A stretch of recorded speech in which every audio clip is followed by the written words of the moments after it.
She always slipped away, a shadow in the storm. But yesterday, Faceless cornered the Raven in an old mine where dust hides the truth. Now they're both trapped underground, and only one might walk away, or neither. Who? Elijah, known as Faceless, squinted at the horizon where the sun scorched the desert like a branding iron. Dust crunched under his boots, and sweat trickled down his temple, leaving grimy streaks on the skin hidden beneath his mask. Hoofprints led to an abandoned mine, nestled in a gulch, coiled like a snake in its den. He knew it was her, the Raven, the elusive outlaw whose name was whispered in saloons from Texas to Nevada. Her latest heist, a gold shipment from a stagecoach, was worth more than any ranch's yearly take. The bounty on her head promised Faceless not just money, but the end of a long hunt. He adjusted the revolver at his hip, feeling the grip warm from the sun. The mine looked dead. Boards at the entrance rotted, rusted rails vanished into darkness, and a damp, forsaken smell hung over it all. Elijah paused, listening. The silence was too thick, almost tangible, like the calm before a storm. He knew the Raven wasn't one to go down without a fight. A trap, almost certainly, but 10 years of hunting had taught him to trust his gut, and it screamed she was here. The Raven was close. He could feel her like a wolf senses prey. The last trail, the last chase. He stepped toward the mine, hand on his revolver. Stones crunched underfoot, and his shadow fell across the sand like a ghost. Rumors about the mine were grim. Some said treasures were hidden inside, but no one ever came back to confirm. Elijah didn't buy into fairy tales, but he knew the Raven hadn't chosen this place by chance. She was always one step ahead, but not today. He clenched his jaw, feeling old scars under the mask ache. This would be their final meeting. Inside, the air was cold, clammy, thick with the scent of earth and metal. Elijah struck a match against his boot sole. The flame lit a narrow tunnel, its walls glistening with moisture. Tracks in the dirt. Small, confident women's boots led deeper. He smirked beneath the mask. She hadn't bothered to cover them. Arrogance or a challenge? Faceless stepped forward, ready for whatever game the Raven had planned. The tunnel narrowed like the throat of a beast swallowing Elijah deeper. The match burned out, singeing his fingers, and he dropped it to the ground where it hissed like a snake. Darkness closed in, but Faceless pressed on, guided by sound, distant, dripping water, and the faint scrape of his own steps. The Raven's tracks faded in the dust, but he sensed her presence, a cold breath on his neck. A sudden click, sharp as a gunshot, made him freeze, hand on his revolver. It wasn't a shot, more like metal striking an old beam. He cursed under his breath. She was here. He took another step, and the ground trembled. A roar like thunder shook the walls, and the mine's ceiling collapsed with terrifying speed. Elijah lunged forward, but rocks and timbers crashed down, sealing the entrance. Dust filled his lungs, choking him as he fell to his knees. When the noise faded, the way out was gone. A pile of stone and wood, impassable. He was trapped. A woman's voice, hoarse but mocking, cut through the dark. "Well, Hunter, caught in my cage?" Elijah turned, straining to see her in the pitch black. The Raven. She was close, but the match's light was long gone. He clenched his fists, feeling blood ooze from a gash on his arm. A falling rock had grazed his shoulder, and pain throbbed like a red-hot nail. You're doing?" he growled, voice muffled by the mask. Her laugh was light, but sharp as a blade. "Not quite. The mine's old, decided to bury us itself. But you know, I like this twist." Elijah tried to stand, but his foot caught on something metallic. Her revolver knocked loose in the collapse. His own gun was gone, lost in the dust, both unarmed, both injured, both trapped. The darkness pressed down, but he heard her breathing, steady, confident. She wasn't panicking, and that infuriated him most. Elijah felt the walls searching for anything, a way out, a tool, a shred of hope. Nothing, just cold stone and the smell of earth. "We either get out together or die here together," he said, forcing his voice to sound steadier than he felt. Her reply came fast. "Then keep your mouth shut, Faceless. I'm not dying because of your stupidity." The pitch-black darkness pressed on Elijah like the mine wanted to crush him under its weight. He groped the floor, searching for anything useful, a splinter of wood, a piece of metal, anything to get out. Dust settled slowly, clogging his nose, while pain in his shoulder throbbed with every move. Somewhere nearby, the Raven moved. He heard the rustle of her clothes and light, confident steps, as if she knew the mine by heart. It infuriated him. She was too calm for someone trapped in a grave. Elijah clenched his teeth and crawled forward, ignoring the pain. "You always this slow, Hunter? Or is it old age?" Her voice cut through the dark like a knife. Elijah snorted, trying to hide how much it stung. "And you're always this chatty when death's breathing down your neck?" He shot back, feeling the cold stone of the wall. She scoffed, her steps drawing closer. "Death? Pfft, we're old friends." But you sound scared of the dark."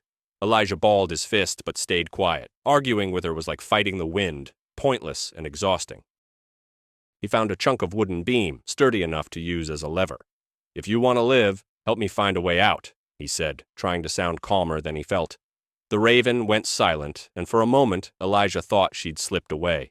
Then her voice came, dripping with mockery. "Oh, faceless, asking for help? I'll mark this in my diary, the day the hunter turned human." She moved closer, and he heard her feeling along the opposite wall. Their movements synced, not by agreement, but necessity. Elijah jammed the beam into the rubble, hoping to budge a single rock. Nothing. The stones were too heavy, and the mine seemed to mock their efforts. He wiped sweat from his brow, the mask sticking to his skin. The raven spoke again. "You know, I thought you were tough.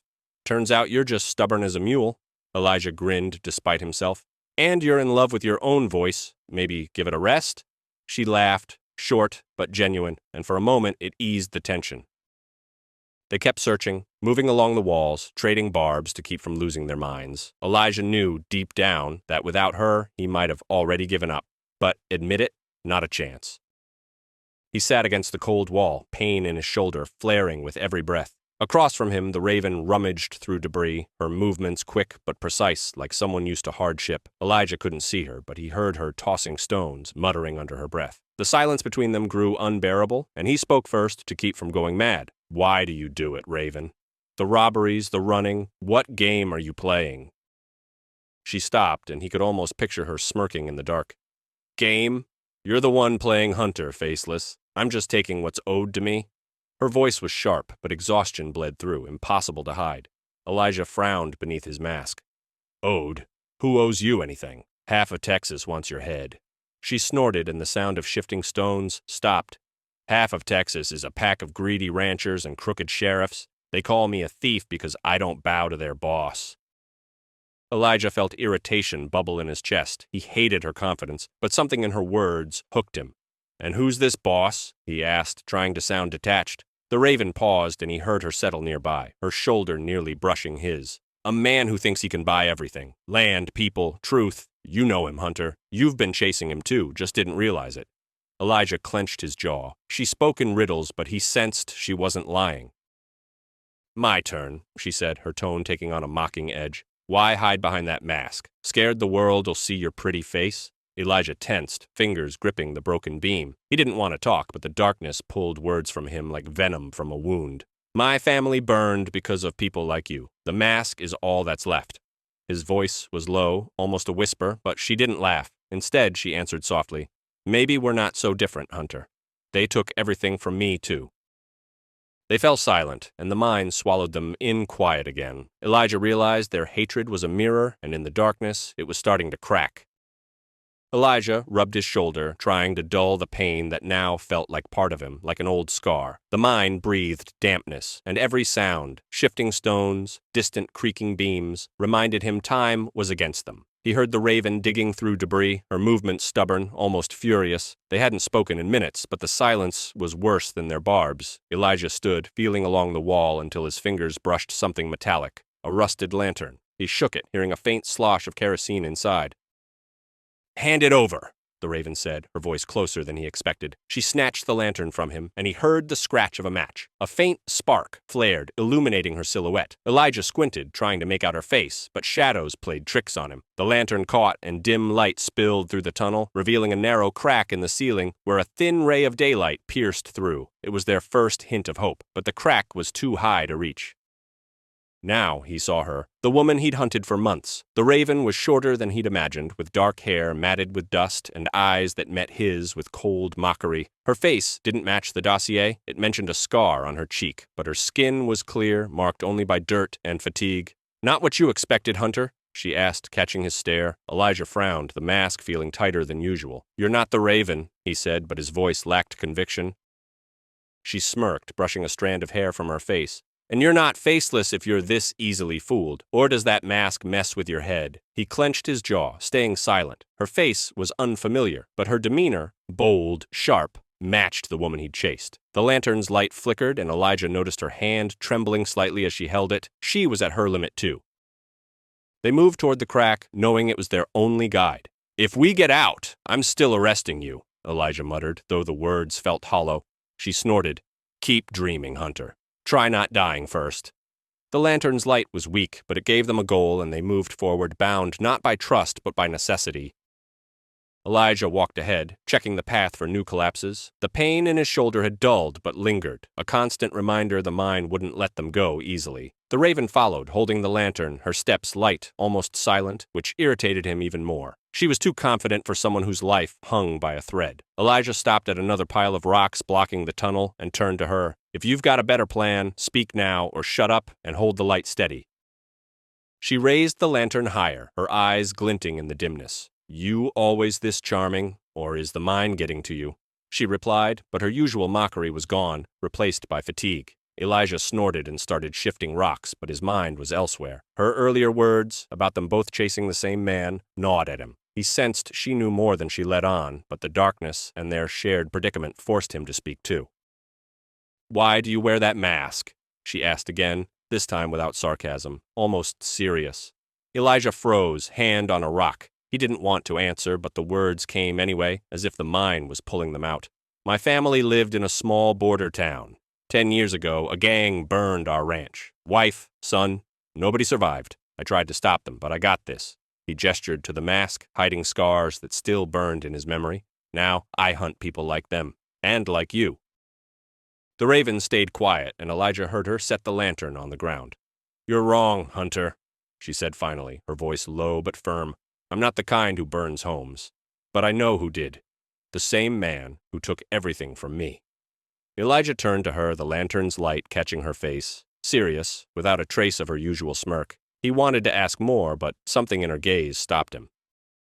They kept clearing the rubble in silence, but now something new hung between them. Not trust, but an understanding that their pain was linked by the same chain.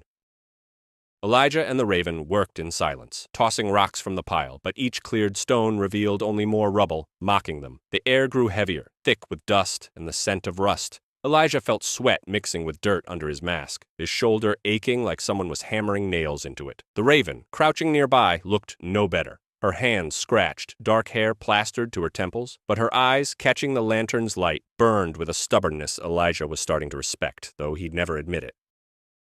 You told your story, she said, tossing another rock aside. Her voice was hoarse, but steady, like she weighed every word. Now it's my turn, or do you think I'm just a bandit robbing for kicks? Elijah paused, leaning on a beam. He didn't answer, but his silence urged her on. She wiped her hands on her tattered vest and spoke. My name's Evelyn. I owned a ranch in San Rafael Valley. Nothing fancy, a few cows, some land, but it was mine, until he came. Elijah tensed, her words hooking into his own memories. Who? He asked, though he suspected the answer. Evelyn met his gaze, anger and pain mixing in her eyes.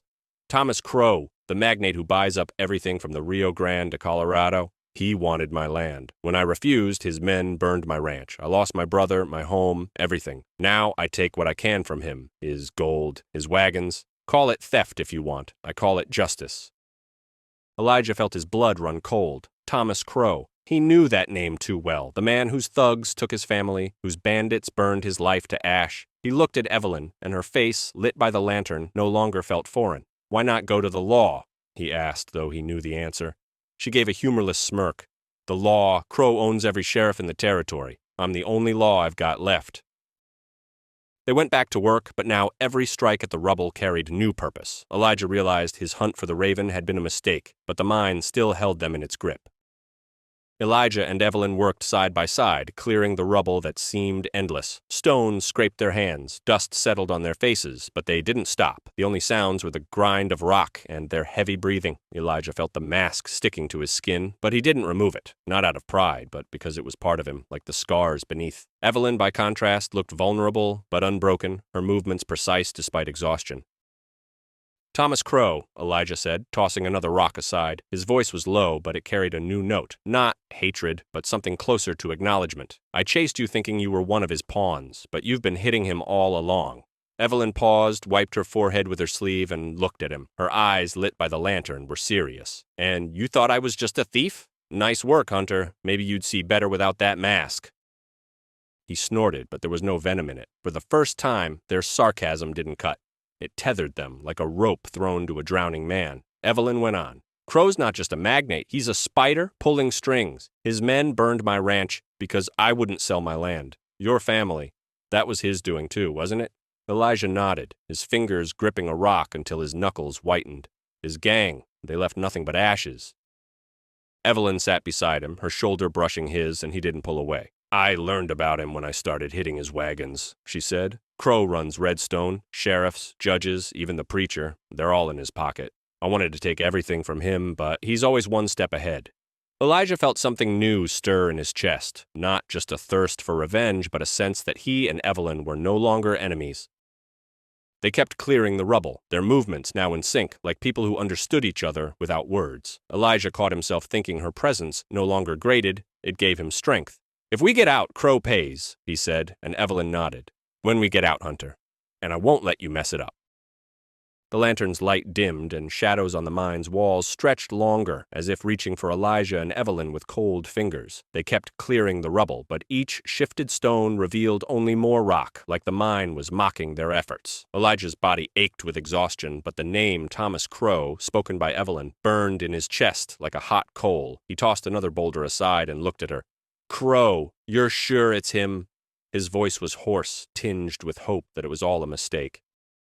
Evelyn leaned against the wall, her face caked with dust, but her eyes blazed with resolve. I'm sure. I saw his men when they burned my ranch. They carried his mark, a branded circle on their saddlebags, same as the bandits hitting the wagons I later ambushed. She paused, studying Elijah, and added, And you? You're not chasing his shadow for nothing. Elijah clenched his jaw, memories of fire, screams, and the smell of smoke flooding back like poison. His men gave me these scars, and this mask. Crow was their paymaster.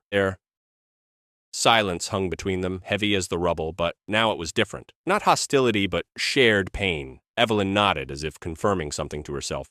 Then we both got it wrong. You thought I was his pawn. I thought you were just another of Crow's hired guns after my head. She smirked, but it was bitter. Funny, isn't it? We nearly killed each other while he sits in Redstone sipping whiskey. Elijah felt his hatred for Crow sharpen, but now it wasn't just about revenge, it was about purpose. If we get out, we go after him. Together, he said, the words sounding like a vow. Evelyn met his gaze, her eyes steady, a spark of something new in them. Respect. Don't think I'm your partner now, Hunter. I just want Crow to pay. They returned to work, but now each strike at the rocks carried fresh energy. Elijah realized he no longer saw Evelyn as prey. She was an ally, sharp tongue and all. The mine still held them, but they were ready to fight, not just for survival, but for justice. Elijah and Evelyn stood before a narrow passage they'd cleared after hours of grueling work. The crack in the ceiling, where a faint ray of light broke through, was still too high, but beneath it now stood a shaky pile of stones they'd stacked to reach it. The air in the mine was so thick each breath felt like swallowing dust. Elijah's body screamed in protest. His shoulder burned, his hands shook from exhaustion, and his mask, soaked with sweat, felt heavy as shackles. Evelyn looked no better, her face gray with dust, her hands bleeding from scratches, but she didn't complain, and that kept Elijah moving. If this pile collapses, we're dead, he said, eyeing their fragile structure. Evelyn smirked, though her voice was weak. Then don't wobble, Hunter. I'm not dying to your whining. She stepped toward the pile, testing its stability, and Elijah saw her wince in pain but keep going. He followed, knowing this was their last shot. They had to work together like never before to escape. Elijah climbed first, carefully placing his feet on the creaking stones that threatened to give way. He reached down for Evelyn, and after a moment's hesitation, she grabbed his hand. Her grip was strong, but her fingers trembled. Not from fear, but exhaustion. They climbed slowly, steadying each other as rocks shifted beneath them. Elijah felt his strength fading, but every glance at Evelyn, stubbornly pushing upward, spurred him on. You always this pig-headed? He panted, trying to distract himself from the pain. She snorted. You always this slow? Move it, or Crow will die of old age while we're stuck here. When they reached the crack, Elijah used a broken beam to widen it. Rocks fell, but the gap grew, and fresh air rushed into the mine like a promise of freedom. They worked in sync, clearing debris until the opening was wide enough. Elijah boosted Evelyn up, and she scrambled through, clinging to the edges. Then she reached back for him. He grabbed her hand, and with a final heave, as his feet slipped on the stones, Elijah broke free of the mine. They collapsed on the ground, gasping under the scorching sun. The sun hit Elijah's eyes like a fist, and he squinted, lying on the hot sand. The air outside was dry, but after the stifling mine, it felt sweet as well water. His chest heaved, his shoulder throbbed, but he was alive. Beside him, Evelyn lay on her back, her chest rising and falling, her scratched arms sprawled out. They stayed silent, letting the desert speak, wind whistling, kicking sand across rocks. Elijah turned his head and looked at her. Dust coated her face, but now he saw not the raven, but the woman who'd helped him survive.